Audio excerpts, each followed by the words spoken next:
Hey, what's up guys? Welcome back. I'm Brandon. And I'm Eli.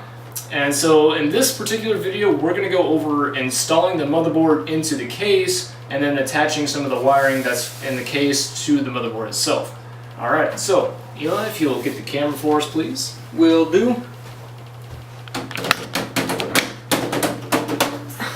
Alright, so the first thing we're going to want to do is to take off this side panel right here, and in this case it's the right hand panel, which is normally the one you'll be taking off. So we'll just take off these screws for the time being.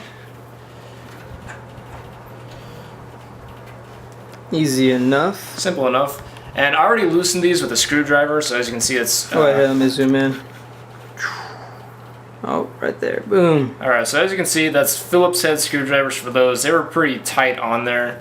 Actually, this is a mixture between Phillips and flathead, so either way, use a screwdriver to get those off if they're too hard to get off for you. Alright, so this thing has a nice little handle, so you can just slip it towards you. If I can get that off, there we go. And then just lift it off like that. And I'm just going to put this off to the side over here for the time being. Look at that beauty in there, man. Whew. You know it. That's good looking. Alright, so let's turn this way for you. Alright, so this particular computer case already has kind of like a little diagram for you to show where you need to put all of the standoffs for your motherboard. So if you were to look close, we're going to be using an ATX motherboard. So we're going to be using the top three, the middle three, and the bottom three. But if you don't have that little diagram, what you can do is you can look at where all these little holes are in the motherboard. They got like a little circle of like dots and such.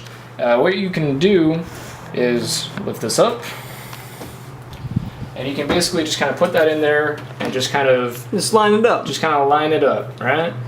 And so let's see if I can go get the standoff pins real fast. They're over here in this little baggie, and this is something that comes with the case. All right, so you won't have to worry about that. You don't have to go out and buy something from Home Depot or anything like that. So it's going to be these little guys. The golden pieces? These little golden pieces. Are they normally golden, Brandon? Or do you know? They're normally gold. Okay. Okay. Easy enough. Yeah. So basically, just line up your motherboard with the case, all right, and then find out where these little pins need to be screwed in. So let's go ahead and just take out this little thing right here because I don't want it in there the entire time. It ripped anyway. You know what? Who cares? F the police. F the police. Okay, so I'm just going to go ahead and screw in all of the pins into the case right now so that we don't have to wait for that. I'll move it back in just a second. Alright guys, welcome back. So I know when we left off, I just said that I was going to install the screws for you, but I went ahead and put in the entire motherboard itself, because we kind of ran into some difficulties, which is kind of common when you do these things. So after you get each one of these little screws in place, so we got 2, 4, 6 of them for this particular motherboard. After you get all those screws in, you're going to want to put in this little side plate that comes with your motherboard. And so something that you need to know about that side plate is that it snaps in, and also it's got these little prongs that kind of stick off of it. And those prongs are going to give you kind of a pain in the butt. Those prongs right there, you see them? Point to them, Brandon, like close up. So like these little guys, and in between, you kind of see what's going on? Yeah, those things push against the components on the motherboard, making it very tough to snap in. Right, so when you're actually installing the motherboard, just kind of set it in with these little gizmos pointing out that way for your USB and such. And just put a lot of pressure with your hand in this direction against those prongs until you see each one of these guys line up right here. And seeing as this guy right here, it was a unique pin. It kind of has a little thing that kind of sticks into the motherboard to keep it where it is. So that was actually pretty handy. I kind of like that for this case. So once you've got that motherboard in place, you're going to want to put screws in on each one of these little standoffs right here. And so these are those little screws right here. Let's see them. Boom, beautiful. Shazam. And so of course these come with your case, so don't worry about that. And I'm going to go ahead and put in these 6 screws, so you can just do that on your own or just sit back and relax, and we'll be back with you in a second. Later. Alright, so welcome back. I just finished putting in all of the screws for those standoffs, so now our motherboard is securely in place and it won't really move anywhere. So now we can go on to actually connecting all of the cables that you see in the motherboard. Right over here, where is it? I said that wrong. All the cables that you see on the case, we're going to connect those to the motherboard, alright? So, see all those right there? Alright, let's... It's a lot. Toss this over here for a second. Alright, so the first thing we're going to start off with is these 3 thicker cables right here. They're a little stuck. Alright, so these guys right here, you'll see that they're all labeled. So you got 2 USBs. Let me zoom in.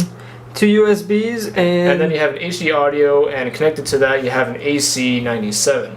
So let's start off with the 2 USBs. So if you see down here, you've got 3 little USB connections, and you can see that the prongs on those actually match up with what these look like right here. So you see that? Yeah. Alright, so this part's actually pretty straightforward. Just kind of just take your little USB thing, line it up with the prongs, and put it on in. And install. Easy enough. And I'm going to double check that these are all the way in, because you never know. That's what she said. Alright, and so this next little cable right here, so you've got the HD audio, and attached to that is AC97. And you can use either one of these, but personally HD audio sounds a little bit better, so we'll connect that. And so if you look on over here, you see where it says AAFP. Well, let me zoom in and check. AAFP, wait, you're kind of covering it a little right bit. about there. Yeah, got it. Boom. Okay, so those prongs match up with these prongs right here. Alright. Okay. And so now we know that those fit in right there. Yep, easy enough. Just plugging in some cables. There we go. Down it goes. Alright, so if you're ever unsure about which goes where, you can always go and check the little manual that comes with your case and the manual that comes with your motherboard. But I would check the one with your motherboard, because where did I put it? Over here. So for the next part, you're going to want this. It's going to be about the system panel connectors, which is this little diagram right here. And so all that's for, if you come over here, Eli, so you check out these random pins all over the place. Yeah. That's what all of these haywire guys do. Alright, and each one of these has a certain label on it. You see that? Yep. So you just match up that label with what you see in your little manual right here. So you know the power LED, the IDE LED, and all that. That's what you're going to be matching up. And whenever you see a plus, it's going to refer to the color side. If you look over here. Wait, where's the plus at? So you see how it says P LED plus and then P LED minus right there as an example, referring to those 2 pins. That means that's the positive and then that's negative. And so the cable, the one that has the color on it, that would be the positive, and the one that's white would be the negative. So you just keep that in mind while you're plugging all those in. And so I'm just going to go ahead and double check the manual and go back and plug all of these in, and so that way you don't have to sit there while we're doing this the entire video. So I'll take care of that and we'll be back in a bit. Alright, so welcome back. I just finished putting in all of these crazy cables all over the place. Let me see them real quick. Yeah, let's see if I can move this out of the way. Okay, so I found out we had a little speaker thing. So speaker went right here on the top. It'll be the top right if you're looking at it from this angle over, the way. Wait, which angle? If the way you're normally installing it, you're obviously on this side, so it'd be top right. Okay. So anyway, then behind that we had I think. Let's see, yeah, so it was the reset switch in the blue, and then I think it was the power switch right here. I can't really remember. And so power LED, plus and minus. Remember, white represents ground or negative, so that's always what the white's going to be in this case. And then back here was the hard drive LED, this red guy right here in the bottom left-hand corner, all right? All right. So, again, if you need to know exactly where each one of those cables goes, look at the motherboard's manual and you can figure it out from there. So just look for those panel configuration dealios, alright? What's this red wire that you're holding? Oh, so this is one last cable that we need to install.